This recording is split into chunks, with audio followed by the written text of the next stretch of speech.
guys, welcome to Faith Conversation, the show where we do not have all the answers, but are not afraid to ask the questions. We will be discussing topics that sound simple, but get complicated fast. I will be sitting here with different voices, different backgrounds, different experiences, and yes, we may not agree on every topic. Welcome to Faith Conversation. Are we starting? Yes, Yes, guys. serious. Yes. Take two. BTS. Stop. What does a Christian look like in this modern culture? Hi, my name is Rola, and I am well below 30. And this is basically how I try to navigate this modern world as a Christian. I think living as a Christian in this era is very difficult, considering, people typically tend to classify Christians as being a crude or being boring.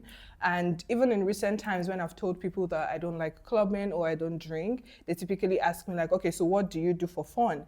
And I try to explain like there are a lot of other things to do for fun. You could go painting, you could play games. These things don't have to, having fun doesn't have to be something wild that's takes you further away from your faith. So, but navigating this and making friends with people when you don't even have similar interests can also prove difficult. Right. I totally agree. I personally would say that it's challenging, and I'm speaking for experience because. Sorry, my name is Jennifer, and I am a student. I'm also 25. So I'll totally agree. I think that being a Christian in this generation is challenging because you know what you want to do, but just because of things around, because of the world, things you see, friends you have around, it could be challenging, right? So there was this point in my life where I knew that I needed to do better as a Christian, but I had friends that were, kind of just taking me away from that goal. And so I wasn't. Obli. We were spending a lot of time outside. We were going to the club. And Wait, outside? Oops. But yeah, there was that part, and I wasn't sure how to, Go inside. Wow. Yeah, for lack of better words, we can say that. And so I really just prayed that. I prayed to God that God should help me. Yeah. And there's always this prayer that I pray. I say, God, whatever that is separating me from you, take it away. And funny enough, you guys, I'm not even exaggerating. I began to notice a pattern. But yeah, it just happened that I started getting better with my relationship with God, and then some of these friends also just, faded away. So for me, I would say that I was raised in the church. I was not a pastor's daughter or anything, but I've always believed in God, but I always found myself in certain situations that I felt like convicted, where I felt like, no, if you say you're a child of God, why are you allowing this situation? Why are you... What type of situation are we talking about? Bad friends, outside, we're outside in the clubs, yeah. So these certain situations. So I had to sit down and ask myself, if you're walking with God, will these situations reflect your faith? And then by asking myself these questions, I had to let some friends go, or had to just find ways to be a young individual and still have fun and also be able to have faith, if that's So at the moment, are you a student? Or? Yeah, I'm a student, and I'm 24. Yeah. All right. So, yeah, being a Christian in this modern day, for me, I'm a student, 25. For me translating from not outside, but faith to faith. I don't know. I was the pastor child, always going to church, playing the keyboard. I was always around, but my own personal faith, to say. So it was during the Corona period. So it was, I didn't have to be out. Nobody was going out. So basically, I stayed home. I did away with social media actually, because that was first point of contact. So did away with as many friends as I could. I mean, it wasn't easy, of course.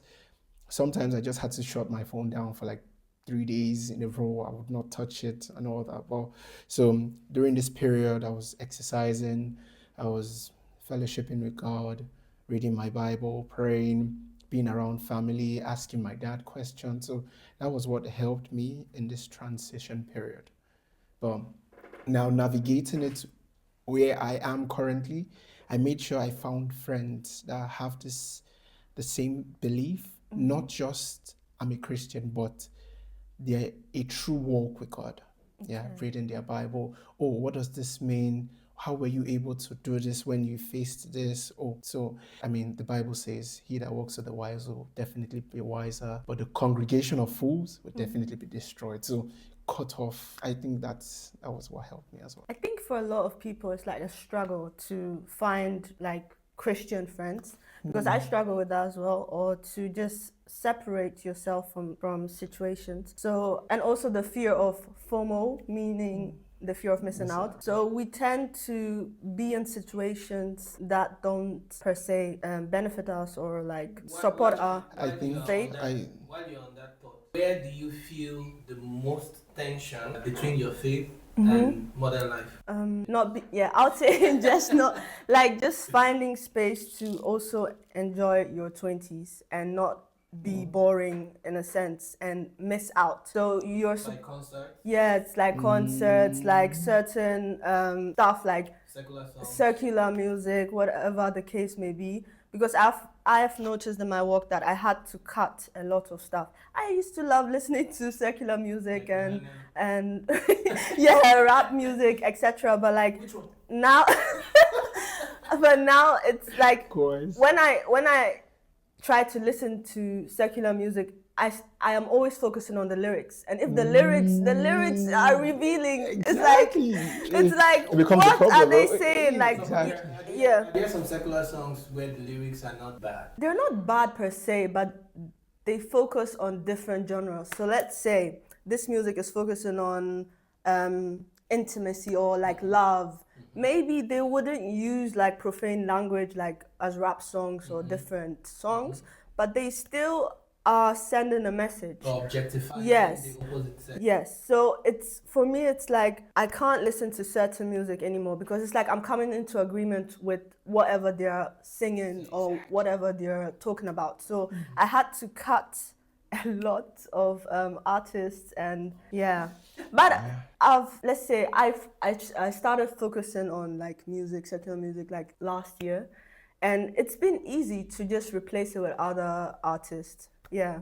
So, yeah, what about you, John? What's your insight on that? Tension between faith and And living your normal holding. life. Honestly, I am going to be fair. I have not had too much tension because I was always in the Christian space. Yeah. So, but But you go what to I school, Mm-hmm. you go to school and I'm sure there is a woman somewhere that has loved you before. while That's while tension. actually you are, I mean, dealing with all this, I mean, That's a tension. Yeah. it could be in that depends on how you react to it. Yes, I mean, Okay.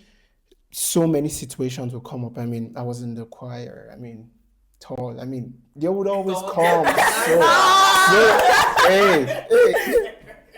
So hold on. They would always come, but I mean, when you know that, you have to focus on your walk with God, there are some relationships you just don't even start it because you know it's not going to end well. It's either you are taken from God, which is not supposed to even be an option.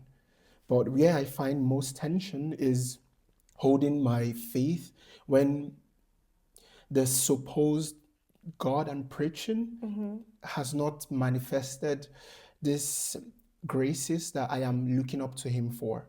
For instance, someone goes to the hospital, but the person attending to you, probably the doctor, is an atheist, and you want to tell him about the gospel. I mean, what do you do?